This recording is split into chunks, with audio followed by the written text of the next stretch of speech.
Bom, a gente tem um monte de tarefa para fazer no nosso dia a dia, né? E a gente precisa aprender a priorizar essas tarefas para que a gente tenha um bom resultado, que a gente consiga entregar um trabalho de excelência, se destacar aqui no nosso trabalho.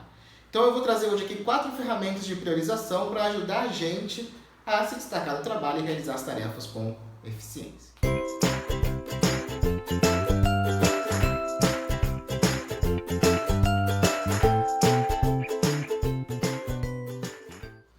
Bom, a primeira ferramenta que eu vou trazer aqui é a matriz de Eisenhower, né, que apesar do nome aí, pode ser não muito conhecido de vocês certamente já ouviram falar, que é a classificação das nossas atividades por urgente ou não urgente, importante ou não importante.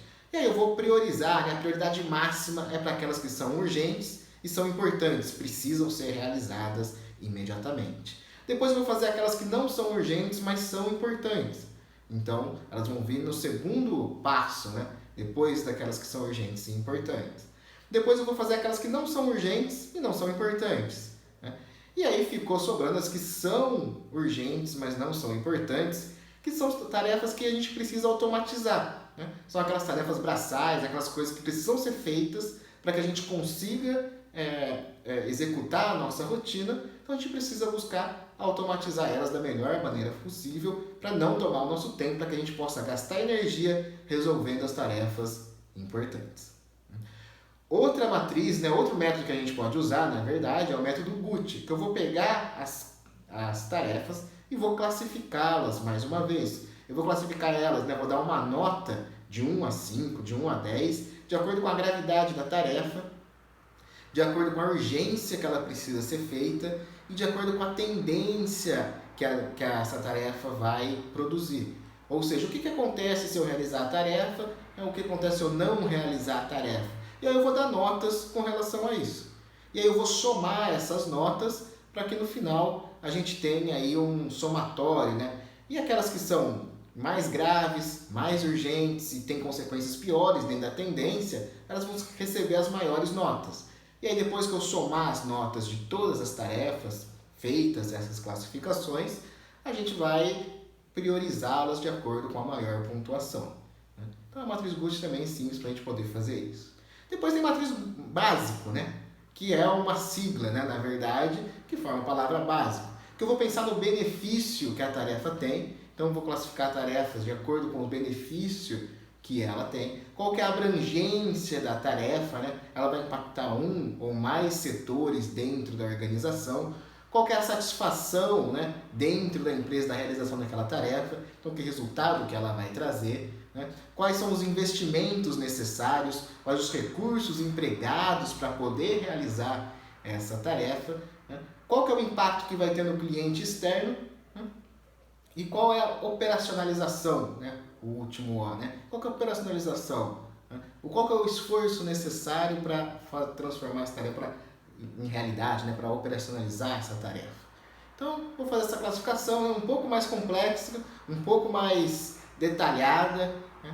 Então, geralmente aí é menos utilizada porque às vezes gera aquela muita burocracia, porque as ferramentas precisam vir para ajudar, mas dependendo do cenário que você está, você consegue aplicar com sucesso essa matriz básica aí no nosso dia a dia. Então você pode usar ela para tarefas recorrentes, para aquelas tarefas que você vai fazer isso uma vez e você vai conseguir organizar bem aí a sua rotina ao longo do mês. E por último, o gráfico de Pareto. O gráfico de Pareto, que é o gráfico de frequência, que vai me falar aquelas que ocorrem mais vezes. Mas não necessariamente eu preciso fazer aquelas que ocorrem mais vezes.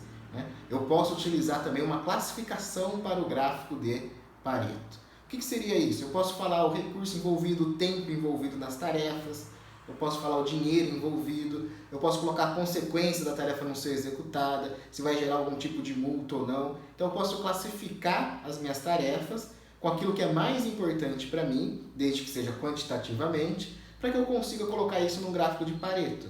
E aí eu vou associar a frequência vezes esse indicador que a gente gostaria de relacionar.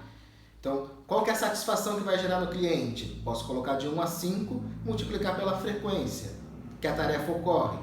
E aí eu vou fazer as tarefas ou priorizar aquelas que causam maior satisfação no meu cliente, que que os clientes vão ficar mais felizes. Então, a frequência que elas ocorrem e a satisfação que elas impactam ao cliente. Posso colocar custo, né? Quantidade que as tarefas ocorrem e qual que é o custo envolvido se a tarefa não for executada. Vou multiplicar e vou pegar aquela que vai ter um custo maior se deixar de ser feita. Vou priorizar ela, né? Então, o Pareto vai ajudar a gente muito nisso, também usando classificação, não apenas a frequência de ocorrência.